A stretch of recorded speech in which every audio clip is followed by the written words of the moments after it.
ଏହି କାହାଣୀଟି ଧରମପୁର ଗାଁର ଏକ ଛୋଟ ପିଲା ବବଲୁର କାହାଣୀ, ଯିଏ ସର୍ବଦା ଜିନିଷଗୁଡ଼ିକୁ ଗଭୀର ଭାବରେ ଦେଖିବାକୁ ଚେଷ୍ଟା କରୁଥିଲା, କିନ୍ତୁ ଲୋକମାନେ ତାକୁ ଅନେକ ସମୟରେ ସ୍ୱପ୍ନରେ ହଜିଯାଇଥିବାର ବୋଲି ବିବେଚନା କରୁଥିଲେ।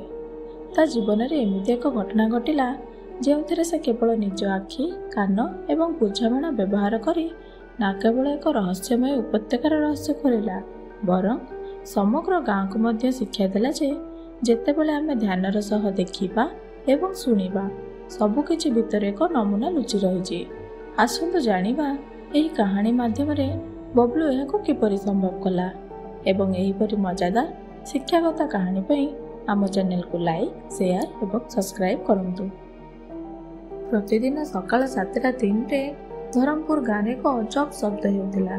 ଟିକ୍ ଟିକ୍ ଟକ୍ ଟକ୍। ଘଣ୍ଟା ବିନା, ମେସିନ୍ ବିନା। କେବଳ ବବଲୁ ଏହି ରହସ୍ୟମୟ ପ୍ରତିଧ୍ୱନି ଶୁଣିପାରୁଥିଲା। ବବଲୁ ଭାବୁଥିଲା କି ଏହା ସ୍ୱପ୍ନ ଥିଲା, ନା କିଛି ଯାଦୁ, ନା କିଛି ଲୁଚି ରହିଥିବା ରହସ୍ୟମୟ ପ୍ରତିକୃତି। ବବଲୁ ପ୍ରତିଦିନ ସକାଳେ ଉଠିଲା ପରେ ସମାନ ଶବ୍ଦ ଶୁଣୁଥିଲା, ଟିକ୍ ଟିକ୍ ଟୋକ୍ ଟୋକ୍। ପ୍ରତିଦିନ ସେ ତା ଖାତାରେ ଏହା ଲେଖୁଥିଲା, 2ଟି ଟିକ୍ ପ୍ଲସ୍ 2ଟି ଟୋକ୍, 4 ସେକେଣ୍ଡର ପାଟର୍ନ। ମା ହସି କହିଲେ, ସ୍ୱପ୍ନ ଦେଖେ ନା ପୁଅ। ଜେଜେ କହିଲେ, ହୁଏତ ଲୁପ୍ ଉପତ୍ୟକା ଜାଗି ଉଠିଛି। ବବଲୁ ଆଶ୍ଚର୍ଯ୍ୟ ହୋଇଗଲା। ଲୁପ୍ ଉପତ୍ୟକା? ଏହା ପୁଣି କ'ଣ? ଏକ ଉପତ୍ୟକା ଯାହାର ନାମ ଲୋକମାନେ ଭୁଲି ଯାଇଥିଲେ।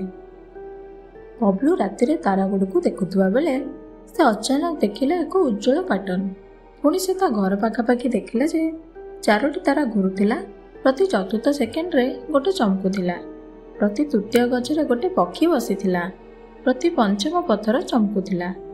ବବଲୁ ମନେ ମନେ ଗୁଣୁଗୁଣୁ ହୋଇ କହିଲା, ଏସବୁ ପୁନରାବୃତ୍ତିରେ ଅଛି, ଏହା ଏକ ସଂଯୋଗ ନୁହେଁ।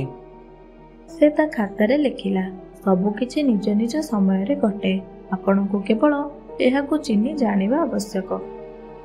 ବବଲୁ ତାର ବିଶେଷ ବନ୍ଧୁମାନଙ୍କୁ ଡାକିଲା।